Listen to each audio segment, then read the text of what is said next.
The first thing we've got to understand, all of us, this is the first time this has ever happened to a school. The EFA have never done this to a school before. Again, we asked why, because of course we're a highly effective school, which is very well run and well managed financially, as we know, and has been evidenced. So what is the process? And you as parents and children and pupils of our school and others who might be interested, they would want to know what the process is. It is a very confused process, because there's no easy way, in our view, for the EFA to carry out their threat to take over this school. The first process is that we want and have a right to meet with the Secretary of State, which we intend to exercise. And we would then want to sit with the Secretary of State and get her to tell us, answer these very, very interesting questions I've just raised, and get her to tell me and the governing body, so I can tell you, the parents, what really is the motivation behind this. Because it can't be that we're failing as a school, can it? We're clearly not. So there must be something else, and she needs to say what it is. And it needs to be clear this is so bad that this action, which has never been taken before, will be taken. And that she is, without any doubt, that were this to go to court, that she would be seen to be acting correctly. Now, we doubt that. We very much doubt that. So our position now is that once we've been through this process and met with the Secretary of State, who I understand by the contractual obligation between us, that she herself has to come, which is, I think she should, if she's going to sanction this extraordinary action against one of her successful schools. I think she should turn up at the very least and explain it to us.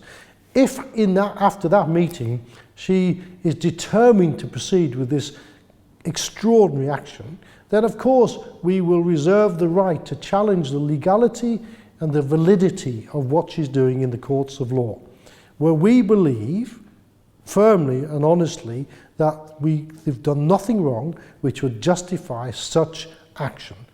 Now, the other thing we've got to ask ourselves is it right that people like who run the EFA seem to have no democratic control, seem to be able to operate, as they tell us, as a law unto themselves, seem to be able to write rule books to which there is no appeal. That cannot be right in a democratic society.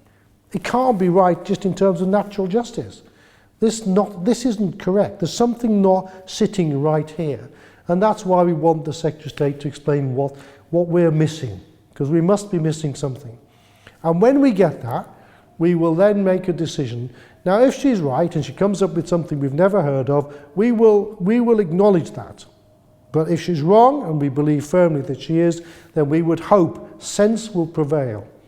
And those people who've taken all this time and put this school under 3 years of such pressure and such appalling cloud of uncertainty and allegation to which no proper evidence have ever been brought forward, they should and surely must be held to account.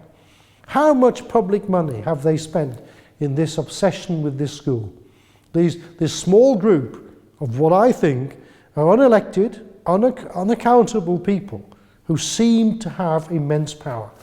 Now, if they've got this wrong, which I believe firmly they have, then surely they, like us, should be held to account.